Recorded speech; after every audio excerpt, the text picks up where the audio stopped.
Everybody today, and just glad to bring another housing debrief, episode 2, season 4, and a lot going on in the market since we last spoke. We had interest rates that just hit right under 6%, 5.99% for a hot minute. We should have all locked that day because after that, some things happened, and this market is continuously changing. It is almost eye-opening how much we have to keep up with the ever-changing market. And I thought 2020 and through 2022 were unusual markets. Well, 2023 is also quite unusual. So let's get right on into it. And we're responsible for professional TC services, real estate TC service. And we will go into a little bit more detail as to what professional TC service offers. But I'd like for you to like and subscribe to our channel. It just helps out in the YouTube algorithms, and we get the good word out there for everybody so they know exactly what's kind of like going on in the market, so they can properly set expectations and make good adult decisions based upon actual facts and data. From a housing analyst, where this is all I do. I absolutely love what I do. So big change. So last Thursday we hit 5.99%. I was so happy to bring it to everybody. And then Friday came along and we had a jobs report where we hit 517,000 jobs. It was supposed to be like 190,000. Instead, it was 517,000. It was way too hot. There's a myriad of different reasons. People think that it's because they have to massage the numbers every year, and they do that in January. But I was following the initial unemployment claims, and they have been running really low for a very long time, which is concerning all by itself as well. So I know that the Fed wants to see not as many jobs created and the unemployment to go up a little bit. And they didn't get that. Unemployment actually was supposed to be at 3.6% projected. It came in at 3.4%. As a matter of fact, this is the lowest unemployment since May of 1969. I think I was all of about 4 months old at the time. So that tells you we haven't seen an unemployment rate like this. So for all those people that think we're in the midst of a recession, I'm going to tell you, it's very hard to have a recession when you have plentiful jobs. You have an unemployment rate that is as low as it is today. And I have my concerns. A lot of people have their concerns. There was a lot of economists that were just scratching their head, trying to peel back the onion and trying to figure this thing out a little bit more. But I want you to know that you could see this is where we were last Thursday when I brought when I did our first housing debrief. And this is where we are right now at the 10-year Treasury. Remember, the path of the 10-year Treasury is the path of 30-year mortgages. When it goes up, typically mortgage rates go up. When it goes down, mortgage rates go down. So this went up. We were well below 3.5%. And 3.5% has been where we've been dancing around for a long time. And interest rates, there we are. Last Thursday, we just hit right underneath of that 6%, 5.99%. And now here we are today at 6.39%. So big change from where we were. But we've been bouncing, you can see, between that 6 and 6.5%. And we're just having a real hard time getting underneath of 6% because the economy is just too hot. And the last time we had this 6.39% was November of 2008. Now let's get into the lack of sellers, the golden handcuffs. And this beautiful family spends a lot of time on their porch. And the reason they spend a lot of time on their porch is because they don't have a lot of room in their house. But they have like a dog and they've expanded.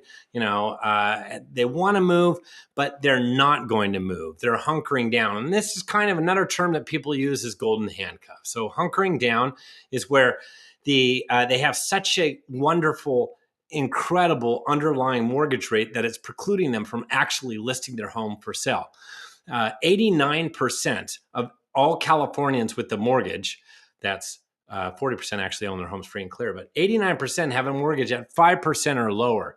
71% have an interest rate at 4% or lower, and 29% have an interest rate at 3% or lower. And that is making it so a lot of homeowners simply are not willing to move.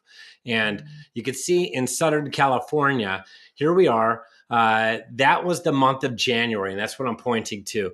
And you can see how far below it is from where we were in prior years, that this is not a one-time anomaly. All those that orange line was last year. For 2023, we have 1 point. We have January. And I could tell you that this is going to continue because we're seeing it in the numbers.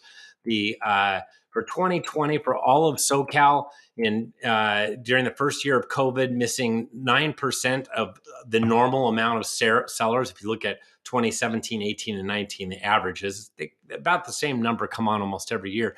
It was missing 24,000 homes in 2020. In 2021, it was missing 17,700, a few less. But we got to 2022 with interest rates going up, and we saw this hunkering down, especially the second half of the year. Down 19%, or missing 50,800 for sale signs. In the month of December alone, missing 8,800 for sale signs in January.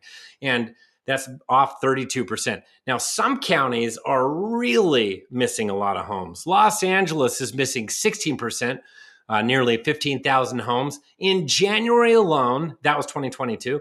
In January alone, 34% missing 2,500 for sale signs. In Orange County, missing 22% in 2022, 8,500 for sale signs, or fewer sellers. January, 45% fewer, missing 1,375 sellers that normally come on. So we're just seeing a fewer number of homeowners coming on the market. This depletes supply.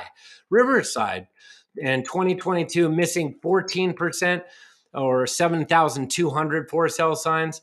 And in January, 38%, missing 1,650. Remember, this is just 1 month. San Bernardino missing 7,200 for sale signs also, 19% off. And in January, missing 45%, or 1,325 homes. Now, San Diego has been that county where they really are placing the fewest number of for sale signs on the market. And in 2022, they were missing 25%, or 13,200. That means 1 out of 4 normal homeowners that typically come on the market were missing last year. And in January, it was close to 50%.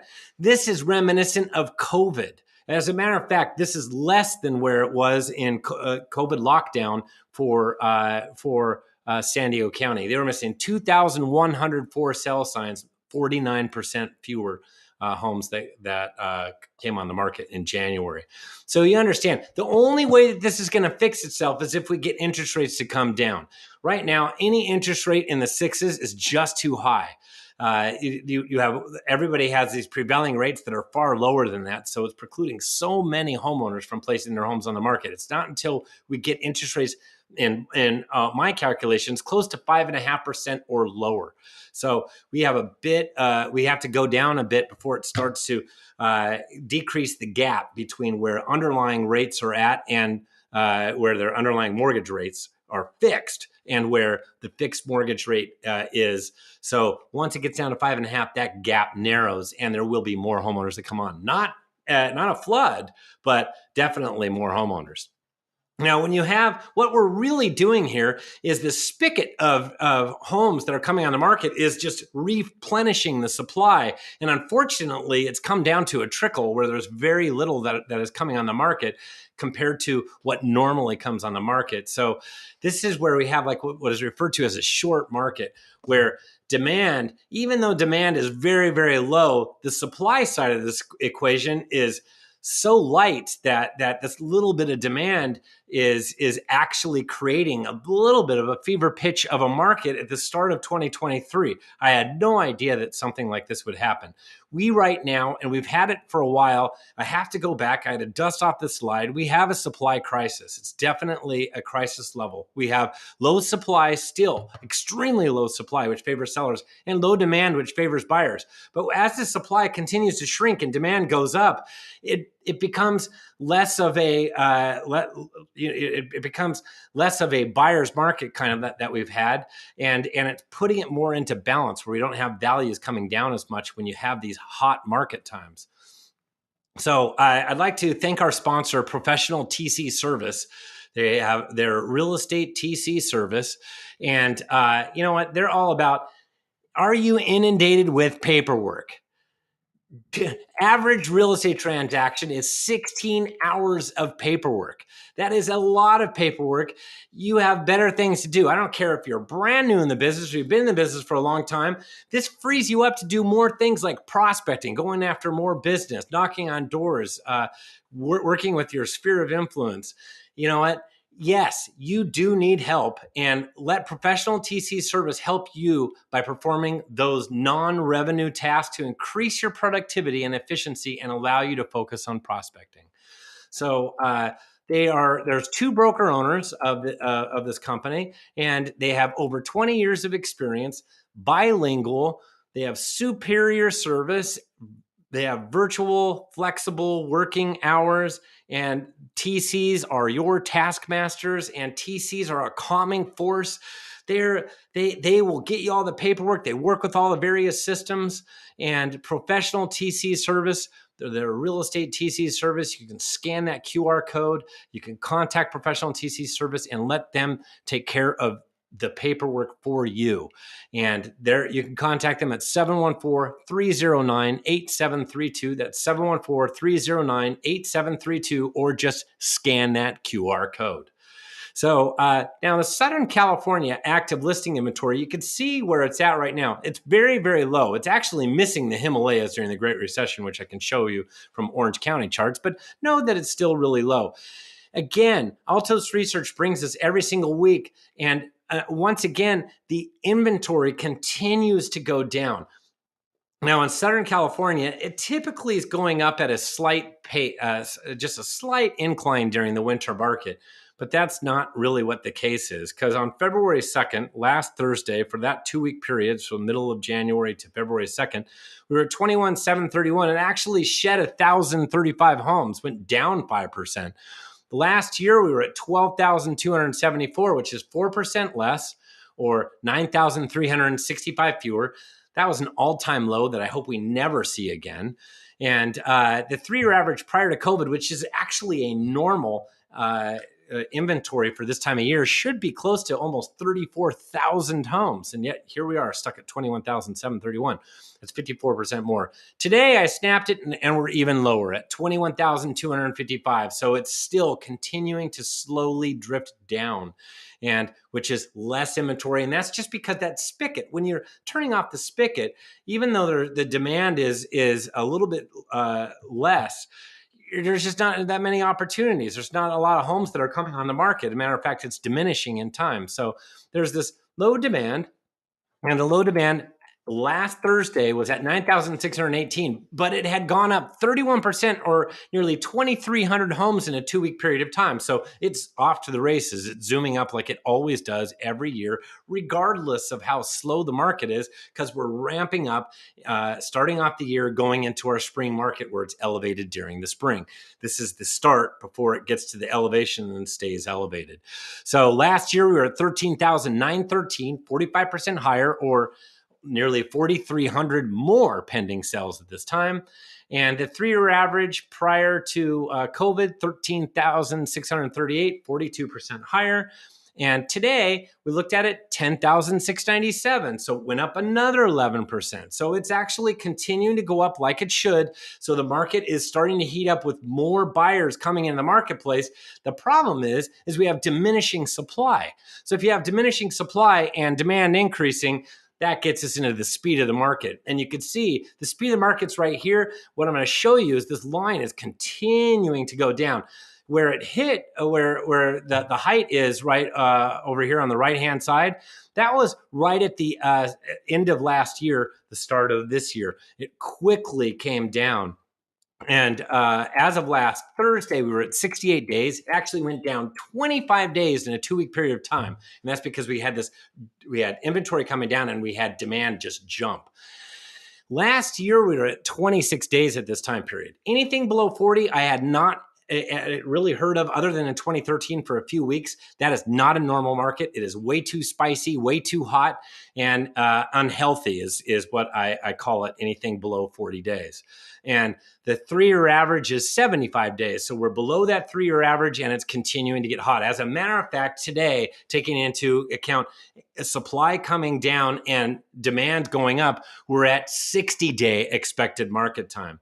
Now, my calculations, that's a hot seller's market, but because rates are as high as they are, we've had values come down, even though it's lined up in favor of sellers as far as supply and demand. But supply is getting so low that it's definitely going to stop the prices from falling right now in some of the markets, San Diego being one of those. And I'm not even going to go into this. I'm just going to get over to here and tell you the market time changes from mid-January to today. So this was taken January 19th through where we are today. And LA went from 108 to 66 days, dropping 42 days in such a short period of time. Orange County went from 81 to 49, dropping 32 days. It's in the 40s at 49. This is getting too hot in Orange County. Riverside County, from 98 to 66, down 32. San Bernardino from 104 to 78, down 26. San Diego from 61 to 39. And this is hilarious because there was a report that was done where San Diego is supposed to totally tank. It cannot tank if it has an expected market time of 39 days. I'm telling you that right now. The numbers and data don't lie. And that's what I rely on. When I saw that, it was almost like subjective that somebody threw San Diego into this article. And I had a bunch of agents contact me as to why that article is even written. And frankly, I have no idea because it's not based on sound statistics and data. Ventura went from 73 to 43 days, also getting a little bit too hot in Ventura. So Ventura and San Diego and Orange County are the counties where I can tell you right now, based upon this, we're not going to see that falling values as much because there's a lack of supply and demand is increasing. We'll just have to see where it continues to go. This has me a little worried though, because I'll tell you, this is one of the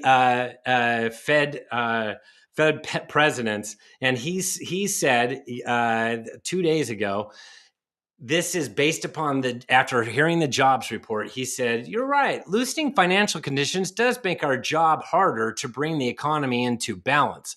All things being equal, that means we'd have to do more with our tools. And they asked him, so what do you mean by more with your tools? And he said, it caused me to say we need to do more with the federal funds rate. So know that the federal funds rate is targeted only to go up one more time, 0.25%. And that is already baked into the system. And even though they're talking about 0.25% down the road, that is not baked into the system. If they start changing their tune, which they do, they meet again in March, and they actually talk about where they want the Fed funds rates to go. If they start jacking this thing up higher, we can all of a sudden see our interest rates float up higher. So I really don't want to see the real estate market get too hot or Wall Street get too hot, because if that happens, what they could possibly do is they could continue to ratchet up the Fed funds rate, which would slow down our market further because of interest rates. So because of interest rates being so high. So this is something that we're going to watch. We're going to be bringing you the latest because it is an ever-changing dynamic of our market. It's what's going on with the new data and stats that are coming in, and then we have to, from that, project out where we think we're going based upon all the new information that we're obtaining. So if you want to copy this, you need to be a member, a subscriber to one of our housing reports. And you can go to reportsonhousing.com to subscribe yourself. And we have reports that dot all over SoCal. We are putting the final touches on the Bay Area right now as we speak. And the most recent one that came out for San Bernardino, for San Bernardino Riverside, they get this next week. And Orange County, LA, and San Diego got theirs this week. But if you subscribe, you will get this latest report. Housing's starting to flex. We'll email it your direction. So, and it kind of goes over kind of what I'm seeing already, but it's flexing even more right now. So, subscribe, $15 per month or $150 per year. You get a month free if you sign up utilizing the coupon code Handcuffs. And that's all I have for you. I appreciate it. And thank you so much for once again staying tuned for another one of our housing debriefs. I hope you have a fantastic finish to your week. If you have any questions, put them in the comments. I'll be more than happy to answer any question you have. Hope you have a fantastic finish to